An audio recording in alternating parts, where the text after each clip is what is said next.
Have you ever opened up your credit app and your stomach just dropped? Because that number staring back at you is not the number it used to be. You got maxed out credit cards, high utilization, and your score is just sliding. And suddenly your mind starts racing. What does this mean for my future? Will I ever qualify for a loan again? Maybe did I just ruin everything? Well, friend, first off, take a breath. Credit damage is not a life sentence. And today I'm going to show you exactly where to focus so you can start rebuilding this very month.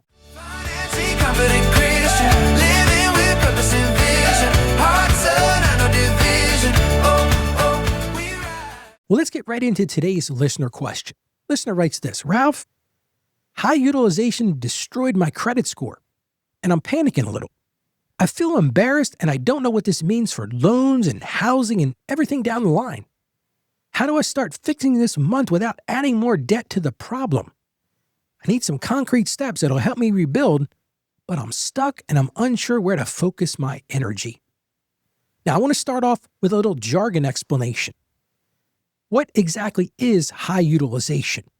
High utilization means this: the credit scoring companies look at your capacity to borrow. For example, let's say you have a credit card with a limit of $1,000. Well, utilization means how much of a percentage of that do you owe them. So let's just say you had a $1,000 credit card and you owe them $100. Then your utilization is 10%. Simple math. 100 divided by 1,000. But here's the problem.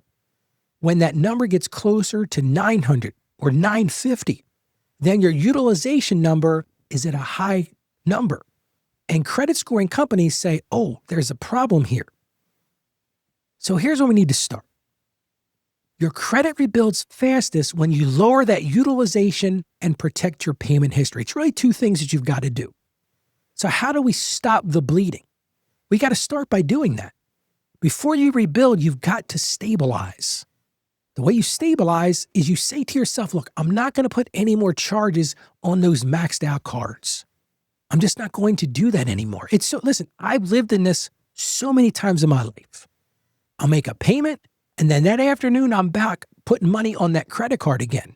And what happens is when you do that, your credit utilization never increases. It never improves. Now, maybe you've got to make some tough decisions right now. Maybe you've got to pause some subscriptions.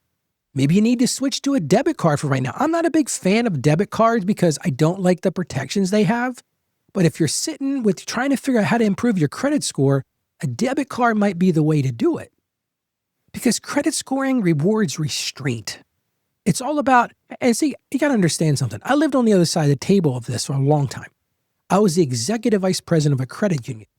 And when someone would come in to look for a loan, I always looked at their utilization, because it usually told me something about their financial situation. Well, if every new swipe is increasing that credit, you're just keeping your utilization high. So your first win is simply don't add any more damage to it. Pay with cash, pay with a debit card, or just stop spending on that credit card altogether.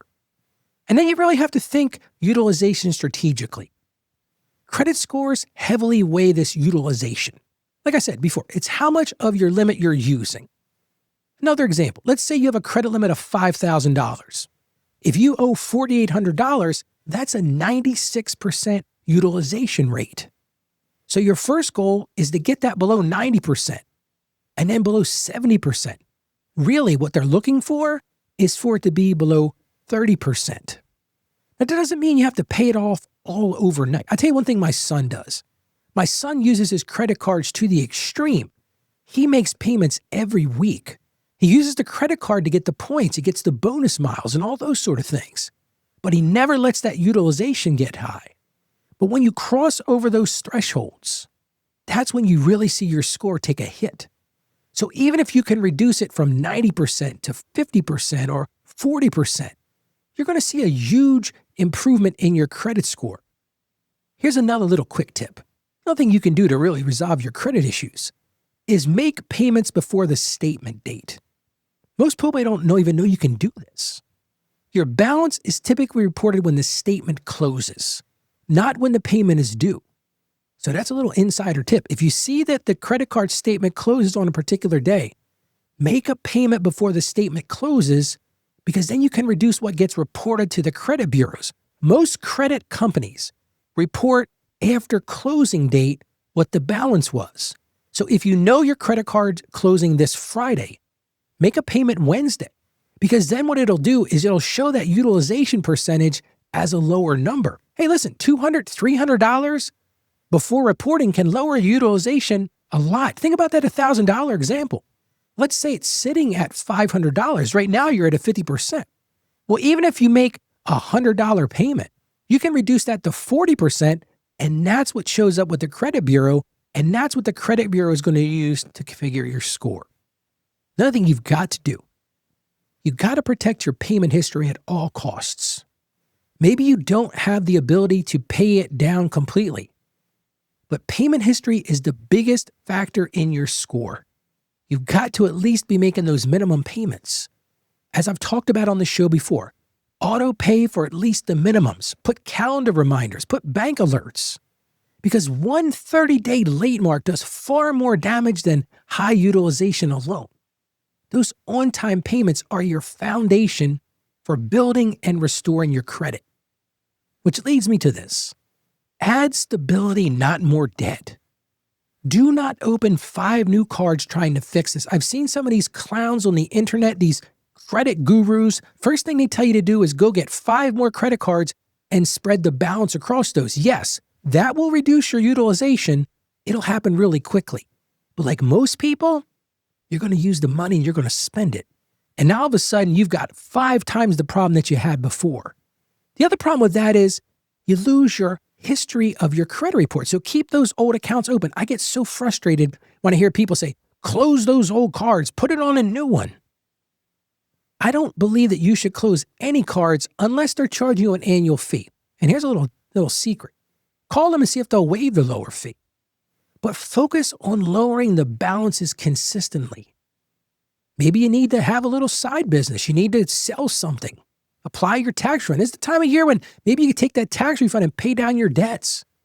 Because slow, steady reduction restores credibility and it restores your credit.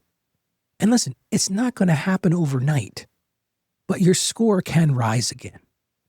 So here's your win for today. I want to encourage you.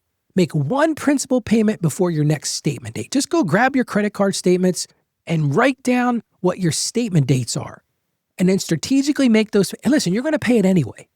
Make those strategic payments a day or two before the closing date.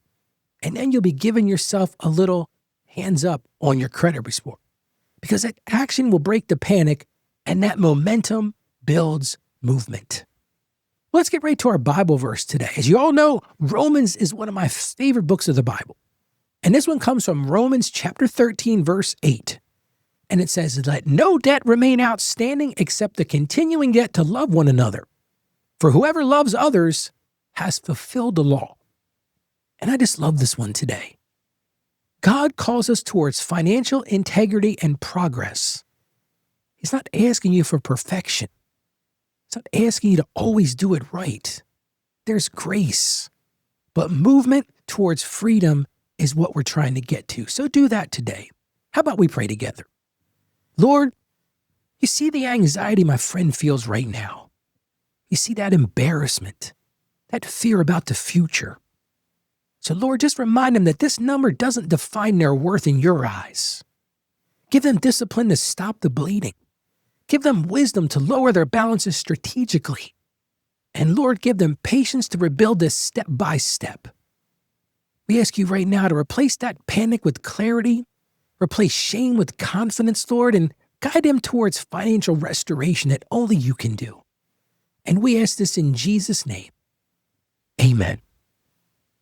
Friend, credit damage is temporary. It doesn't need to be a life sentence. And when you apply some faithful steps, you can create lasting recovery.